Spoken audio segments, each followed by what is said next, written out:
In 1968, Dodge sold a car that came with a piece of paper telling the buyer it was not meant to be driven on the road. No warranty, no heater.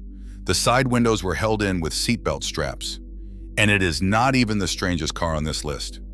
10 American cars from the 1960s, and every one of them only exists because somebody found a way around a rule. 1962 Pontiac Catalina Super Duty 421. Before anybody used the words muscle car, Pontiac was already building one, and it was the size of a small boat. The Super Duty 421 was a racing engine that ended up in a catalog. Racing bodies had begun insisting that engines be factory installed rather than shipped in crates to favored teams, so Pontiac simply listed it as an option on the full-size Catalina and Grand Prix. 405 horsepower at 5,600 revolutions and 425 pound-feet of torque. Then Pontiac went further. Buyers could order the car with aluminum in place of steel, front wings, inner wings, bonnet, radiator support, and front bumper, which took close to 200 pounds out of a very large automobile. 155 Catalinas and 16 Grand Prix were built with that engine. That is the entire run. Picture one on a Saturday night in 1962, sitting at a stoplight next to something ordinary, looking exactly like the Pontiac your neighbor drove to church. Same body, same badges, nothing on the outside to warn anybody. Nobody at Pontiac called this a muscle car because the term did not exist yet, but the recipe was already sitting there in plain sight. Take the biggest engine in the building, put it in the lightest body you can get away with, sell it to whoever walks in. 1963 Plymouth and Dodge Max Wedge. Chrysler arrived at the same conclusion from a different direction and arrived there first with a smaller car. The name was Maximum Performance Wedge, shortened by everyone to Max Wedge. It started in 1962 at 413 cubic inches, and Chrysler offered it in two states of tune: 410 horsepower or 420 with a compression ratio of 13.5 to 1, which is a number that belongs on a racetrack and nowhere else. For 1963, it grew to 426 cubic inches, 415 horsepower in the milder version, 425 in the other. Here is what makes it interesting. These engines were fitted only to Dodge and Plymouth intermediates, the mid-size cars, not the big ones, which means Chrysler had put an enormous racing engine into a smaller body 2 years before anyone gave that idea a name. They were street legal. They were also, quite openly, built for racing, and Chrysler made very few of them. In 1962, the first year, the total across both brands was just over 500 cars. And if you ordered the 13.5 to 1 version, you were not going to be filling it at the corner station. That compression ratio needs racing fuel. Chrysler sold you a car it knew you could not run on ordinary petrol. 1964 Ford Fairlane Thunderbolt. Ford's problem in 1963 was weight. The Galaxy was fast and enormous was losing. The answer was the Fairlane Thunderbolt, and it is one of the strangest cars a major manufacturer has ever put its name to. Ford sent ordinary Fairlanes fitted with small 289 engines to a company called Dearborn Steel Tubing, and Dearborn Steel Tubing took them apart. Out came the steel bonnet, wings, and boot lid, replaced with fiberglass. Out came the glass, replaced with plexiglass. Out came the sound deadening, the heater and the radio. The front bumper became aluminum. The seats came from an Econoline van because van seats were lighter. In went a 427 cubic inch V8 with a high-rise intake, rated on paper at 425 horsepower. Racers who ran them thought the real figure was north of 500. Ford built exactly 100. 49 with 4-speed manuals, 51 with automatics. That year, the Thunderbolt won the NHRA Top Stock Championship and the Manufacturers' Cup, running the quarter mile in 11 seconds. You could technically buy one. In practice, almost nobody could. There is something almost comic about it. A family saloon on a family showroom floor with plastic windows, no heater, no radio, van seats, and an engine that would run 11-second quarter miles straight off the transporter. 1964 Pontiac GTO, and now the car that made all of this ordinary. General Motors had a rule. On the mid-sized A-body cars, no engine larger than 330 cubic inches. That rule existed because the corporation had officially stepped away from racing and performance, and it was meant to keep the divisions in line. Pontiac read the rule carefully and found the gap in it. The limit applied to what a car came with. It said nothing about what a customer could add. So the GTO was not a model. It was a $295 option package on the Tempest Le Mans, and what it added was a 389 cubic inch V8, 325 horsepower as standard, 348 with the 3 two-barrel carburetors known as tri-power. Pontiac told head office it expected to sell 5,000. It sold 32,450. The following year, redesigned and improved, 75,342. That is the moment the rule stopped mattering, because a rule that costs a corporation 75,000 sales a year does not survive long. Quick question before the next one. The car that started it, the GTO, or the car that had no business existing, the Thunderbolt? Write GTO or Thunderbolt in the comments. 1966 Dodge and Plymouth Street Hemi. Some cars reach the public because a manufacturer wants them to. This one reached the public because NASCAR forced it. The 426 Hemi had been built as a pure racing engine, and in 1964 it did exactly what it was designed to do, which was win everything. NASCAR's response was to ban it, on the reasonable grounds that an engine nobody could buy was not a stock car engine. So Chrysler did the only thing that would get it back on the track. It made the Hemi available to the public. For 1966, any customer who could write the check could order 425 horsepower and 490 pound-feet of torque in a Dodge or Plymouth Intermediate. The engine had to be substantially reworked first, because a racing engine that is rebuilt every weekend is a very different thing from one expected to start on a cold morning 3 winters later. 2,730 people did it that first year.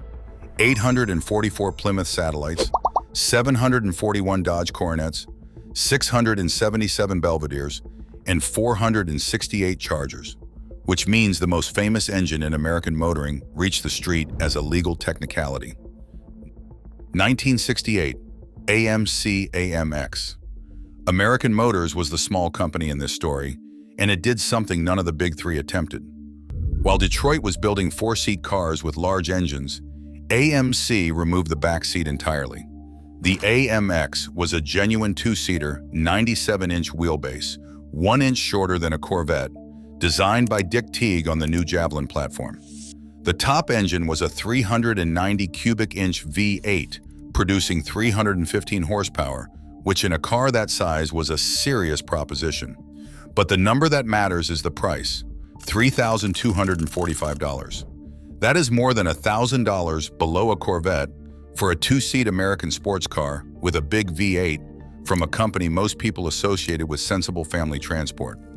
6,725 were built in 1968. AMC never had the money the big three had, and everybody knew it. What it had instead was the willingness to try something none of them would risk, deleting the backseat of a car in a market where a backseat was the entire point. Imagine being 30 years old that year, wanting a Corvette and finding out there was a 2-seater with a 390 in it for $1,000 less. For a certain kind of buyer, the AMX was the most sensible extravagance on the market. 1968 Dodge Hemi Dart. And here is the car from the opening, the one the factory refused to stand behind. Dodge took the Dart, a modest, sensible compact, and sent partly built cars to Hearst Performance in Madison Heights, Michigan. What came back was not really a road car at all. The doors were acid dipped to thin the metal. The bonnet and front wings were fiberglass. The side windows were plastic, held in place by seatbelt straps. The window winders were gone. So were the carpets, the console, the armrests, the radio, the heater, and the sound deadening.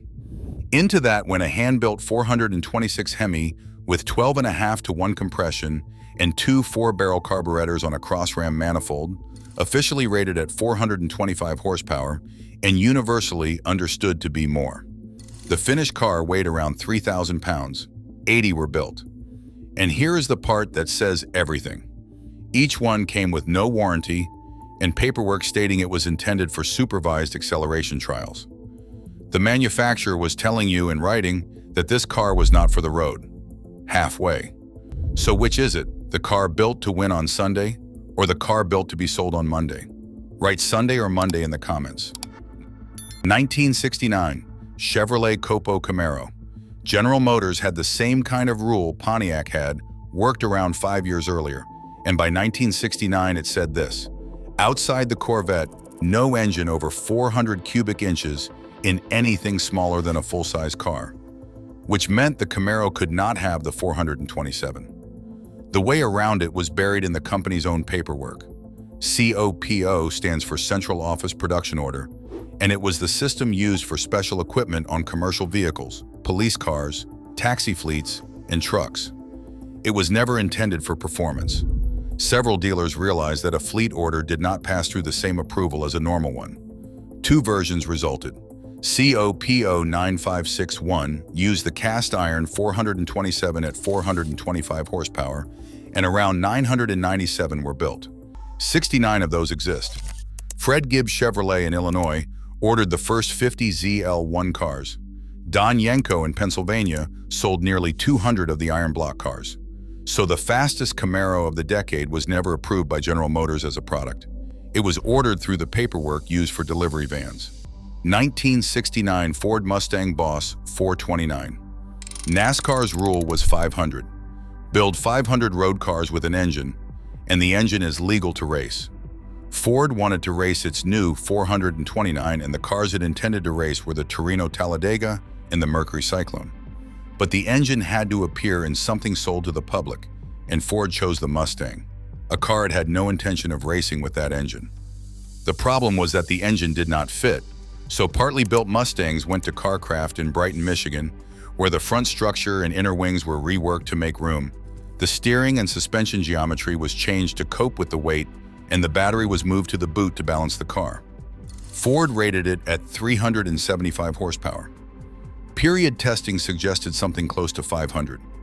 859 were built in 1969 and 499 in 1970. Then it stopped. An engine that never raced in the car it was sold in, sold only so that it could race in a car you could not buy. 1969 Dodge Charger Daytona. And this is where the decade ends, because there was nowhere left to go after it. NASCAR wanted 500 road cars. Dodge built 503, and every one of them looked like this: a pointed nose cone shaped in a wind tunnel, and a wing standing 23 inches above the boot lid, high enough that the boot could still open underneath it. It was not styling.